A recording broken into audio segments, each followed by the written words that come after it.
Hello and welcome, everyone, to another episode of Book Central Inside the Pages, the podcast where we dive deep into the world of literature, bringing you insider knowledge from the best in the business. I'm your host, Abbie, and I'm so excited about today's conversation because we're about to explore a genre that has captivated readers for generations, horror. Whether you love the suspense, the chills running down your spine, or the heart-racing tension of a good scare, horror has a unique power over readers. But, let's be honest, writing a truly great horror novel isn't easy. It's a delicate balance between terrifying your audience and keeping them so hooked that they can't put the book down, no matter how frightened they are. And that's why I'm thrilled to be sitting down with Lucas Smith today. Lucas is an expert in the art of writing horror. He's a best-selling author who has mastered the craft of unsettling readers in the best possible way, and today he's going to share some of that expertise with us. Lucas, welcome to the show. Thanks for having me, Abbie. I'm really looking forward to this conversation. I know our listeners are excited too. So, Lucas, let's jump right into it. Horror is such a fascinating genre because it's one of the few that really gets under your skin, and yet, it's also one of the most difficult to write. In your opinion, what sets a best-selling horror novel apart from just an ordinary one? What are the essential ingredients that make readers not only feel scared but also invested enough to keep turning the pages? That's a great question, Abbie, and I think it's something every horror writer grapples with at some point. There are definitely certain elements that all great horror novels share, but at the core, it comes down to fear. Fear is the universal thread in horror, but the key isn't just about scaring your reader with obvious things like monsters, violence, or gore. The most effective horror goes deeper than that. It taps into primal, often unspoken fears that we all have buried within us. To write a best-selling horror novel, you need to understand the psychological aspect of fear. Horror is a mirror that reflects our innermost anxieties: fear of the unknown, fear of isolation, fear of loss, or even fear of ourselves. It's about more than what's happening on the surface, it's about what's lurking beneath it. When a writer can tap into those deeper emotions and make the reader feel vulnerable, that's when the story becomes powerful. For example, take The Exorcist. On the surface, it's about possession, but underneath, it's about a mother's fear of losing her child and the helplessness that comes with that. The Haunting of Hill House isn't just about ghosts, it's about loneliness and the crushing weight of mental instability. It's the emotional core of the horror that sticks with readers long after they finish the book. That's such an interesting way to think about it. So, it's not just the monsters or the supernatural elements, it's how those things tap into our real-world fears and insecurities. And I guess that's why some horror stories feel timeless, right? Because those fears don't really change, no matter what era we're living in. Exactly. The context might change. Today's readers might be afraid of different things than people were 100 years ago, but those core fears are always there. What we're really afraid of is loss, uncertainty, and being powerless in the face of something we can't control or understand. That's why the best horror novels feel relevant across generations. You also see this with authors like Stephen King. His stories often feature supernatural elements, but at their heart, they're about very human fears. It, for example, is about much more than just a killer clown. It's about childhood trauma, the loss of innocence, and the fear of facing the past. Horror, when done right, isn't just about what's out there, it's about what's inside us. That's such a great point. Now, let's dig a little deeper into the craft itself. A lot of our listeners are aspiring authors, so I know they'd love to hear your thoughts on common pitfalls when writing horror. What do you think are the biggest mistakes new writers tend to make when they start writing in this genre? Oh, I've seen a few, and I've definitely made my share of mistakes when I was starting out too. One of the most common pitfalls is relying too much on shock value, things like jump scares, excessive violence, or gore. Don't get me wrong, those elements can have their place in horror, but if that's all your story is built around, it's not going to have much lasting impact. Readers might flinch or feel momentarily startled, but what really makes a horror novel unforgettable is the tension, the slow, creeping sense of dread that builds over time. Shock tactics are like candy, sure, they give you a quick rush, but they don't sustain you. What keeps readers hooked is the emotional connection they feel to the characters. If they care about your protagonist, they're going to be invested in what happens to them, and that's where the real tension comes from. Another common mistake is rushing the setup. New writers sometimes think that they need to get to the scary stuff right away, but in reality, you have to lay the groundwork first.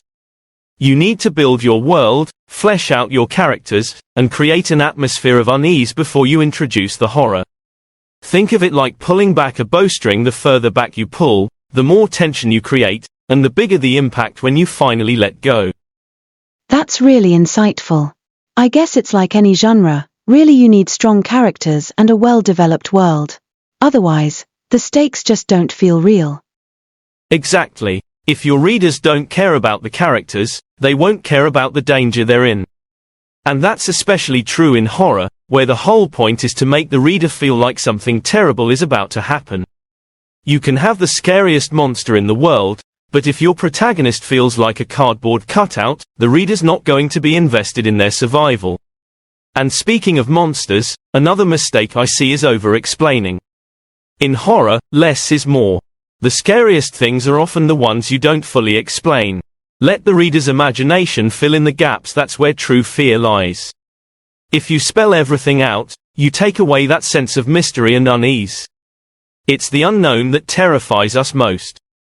That's such great advice, letting the reader's imagination do some of the work. So, let's talk a bit about pacing, because I think that's something a lot of writers struggle with. You mentioned the slow burn earlier, but how do you keep the tension simmering without losing the reader's attention? How do you find that balance?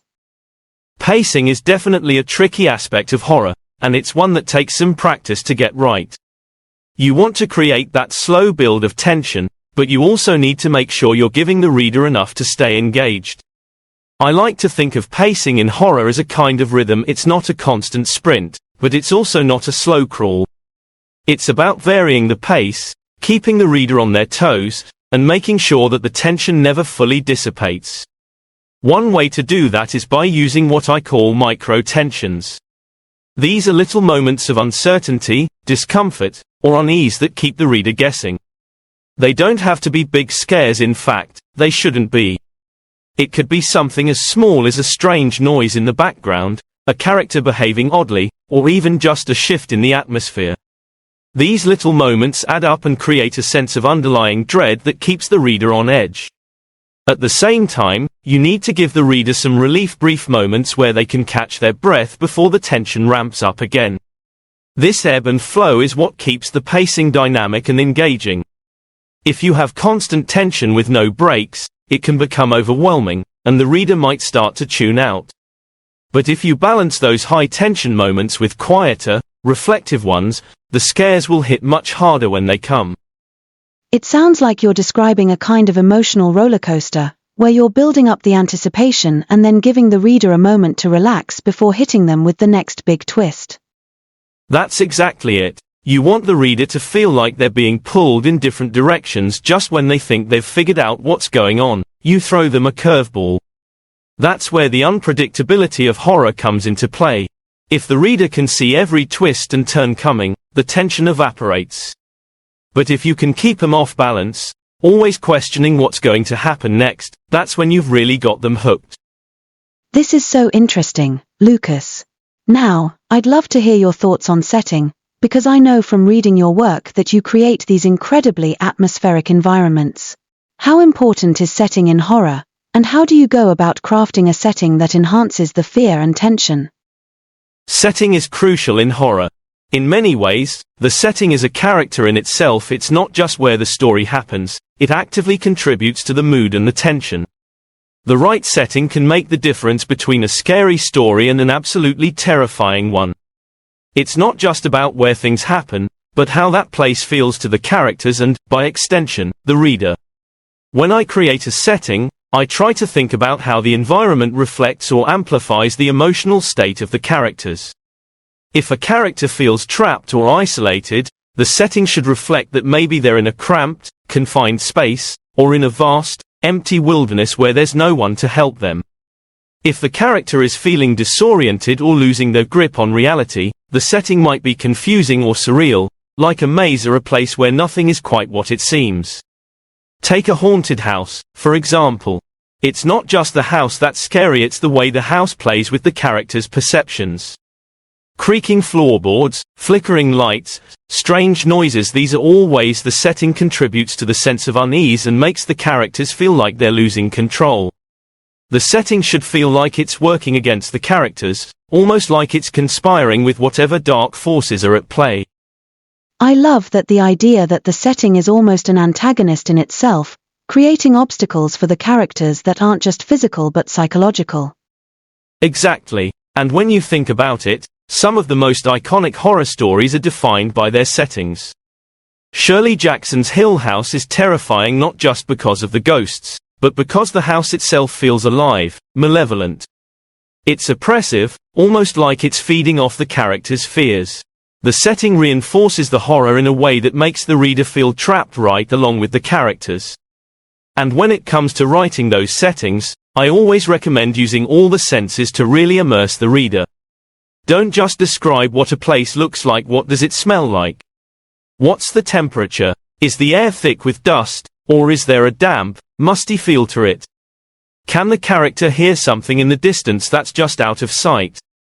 These details create a full sensory experience that pulls the reader deeper into the story. That's such practical advice. It's all about making the reader feel like they're in that space, experiencing it right alongside the characters.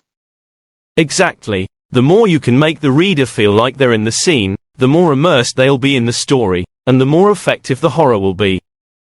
Before we wrap up, Lucas, I want to give you the opportunity to offer one final piece of advice for our listeners, especially those who are just starting out with writing their own horror novels.